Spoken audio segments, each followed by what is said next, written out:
एक बहुत सुंदर और बड़ा सा जंगल था जहां पर एक शेर रहता था जिसका नाम सिम्बो था। वह हमेशा सोते रहता था। ये सब देखकर सभी परेशान हो गए थे। आखिर में सबने फैसला किया। ये शेर उल्टा दोपहर को अंगड़ाई लेकर कहता, आहा, अभी तो नींद शुरू हुई थी और सोने दो। दिन भर बस पेड़ की छाया में लेटकर जम्हाया लेता।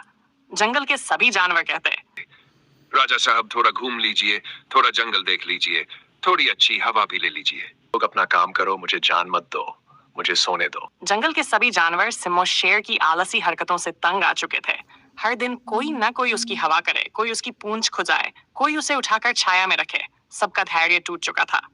जानवर बोले, कोई साहसी मेहनती जो काम करे, सिर्फ सोए नहीं। और तभी एक मजेदार सुझाव आया। सभी जानवर एक पल के लिए चुप हो गए, फिर हंसकर बोले, हाँ, गधा मेहनती होता है, सबका काम करता है, कम से कम सोता तो नहीं रहता, हमेशा मदद करने को तैयार। धीरे धीरे सब जानवर एक मत हो गए, गधा ही हमारा नया राजा बनेगा। गधा हैरान तो अपना घास खा रहा था। जब जानवर उसके पास पहुंचे और बोले, गधा हैरान होकर बोला, मैं तो बस साधारण गधा हूं, राजा कैसे बनूंगा? हाथी बोला, क्योंकि तुम मेहनती हो, तुम सबकी मदद करते हो। गधा जैसे ही राजा बना, तुरंत सपने देखने लगा। भाई, मेरे लिए ये लाओ, मेरा ये काम करो, और हमेशा खुशी में रहता। पर ये सब देखकर जंगल में सब परेशान थे। सिम्बो को तो कोई फर्क ही नहीं पड़ता था, क्योंकि वह तो हमेशा सोए रहता था। मोटू पतलू घूमने के लिए जंगल पहुंचे। जंगल देखकर वे बहुत खुश हुए, लेकिन जब उन्हें पता चला कि जंगल का राजा एक गधा है, तो दोनों जोर से हंस पड़े। फिर वे बोले, ये क्या बात हो गई? इतना बड़ा जंगल और आप लोगों ने एक गधे को राजा बना दिया। ऐसी कौन सी बड़ी बात हो गई? हमें भी तो बताइए। अभी वहां से हाथी बोला, क्या बताऊं मोटू पतलू, हमारा शेर राजा इतना सोता था कि हम सब परेशान हो गए थे, इसीलिए हमने गधे को जंगल का राजा बना दिया। सच तो ये है कि गधे में थोड़ा ज्यादा दिमाग होता है और वह ज्यादा बोलता भी है।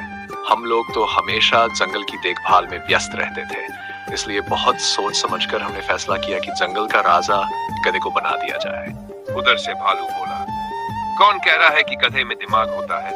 पूरी दुनिया जानती है कि उसका नाम गधा इसलिए पड़ा क्योंकि उसमें दिमाग नहीं होता। हाथी भैया, क्या आप हमें पागल समझते हैं? जो कुछ भी आप कहेंगे हम मान लेंगे। ये बात बिल्कुल गलत है। गधे में तो n% भी दिमाग नहीं होता। वरना अभी अभी जब गधा राजा बना था, तब हमारा जंगल आगे क्यों नहीं बढ़ा? इससे लाख गुना अच्छा है कि शेर को ही दोबारा राजा बनाया जाए। तू पतलू बोले, ये बात सच में सही है कि जंगल का राजा सिर्फ शेर ही होता है। तुम लोगों ने गलती की। शेर को सुधारने की बजाय तुम लोगों ने राजा ही बदल दिया। सच्चाई तो यही है कि शेर जैसा पूरा जंगल में कोई नहीं होता। वह शक्तिशाली होता है, समझदार होता है और दूसरों की मदद भी करता है। आप लोग चाहे तो शेर को सुधार सकते हो। क्यों शेर भाई, अब तो आप सुधर जाओगे ना? अब आप अपनी प्रजा पर दया और ध्यान दोगे ना? शेर बोला, हाँ मोटू पतलू, मैं सुधर जाऊंगा। शेर थोड़ा दुखी भी हो गया था, क्योंकि उसे बहुत बुरा लगा था कि सबने बिना उससे पूछे ही जंगल के राजा को बदल दिया। फिर भी उसने हिम्मत करके कहा, मैं अब बदल जाऊंगा और खुद पर, जंगल पर और अपनी प्रजा पर पूरी दया और ध्यान दूंगा। इसी तरह फिर से जंगल का राजा शेर बना। इस बार शेर सच में बदल गया था। उसने अपने ऊपर, जंगल पर और अपनी प्रजा पर पूरा ध्यान देना शुरू किया। अब वह सबकी बात ध्यान से सुनता और उनकी समस्याएं समझकर उन्हें रास्ता बताता कि आगे क्या करना है और कैसे सही करना है। वह सबकी मदद करने लगा, जिससे पूरा जंगल खुश रहने लगा। जब मोटू पतलू जंगल छोड़कर वापस जाने लगे, तो शेर उनके पास आया और बोला, मोटू पतलू, मुझे दोबारा राजा बनाने के लिए आपका बहुत बहुत धन्यवाद। मोटू बोला, कोई बात नहीं शेर राजा, अब तुम पूरे जंगल का ध्यान रखना और सबकी मदद करना। हम लोग तो वापस फुरफुरी नगर जा रहे हैं अपने घर। तुम खुश रहो और सबको खुश रखो। और फिर मोटू पतलू खुश होकर वहां से फुरफुरी नगर चले गए। इस तरह शेर दोबारा जंगल का राजा बना और इस बार एक अच्छा, समझदार और दयालु राजा साबित हुआ।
एक छोटी सी प्यारी चिड़िया थी जिसका नाम था टोपी।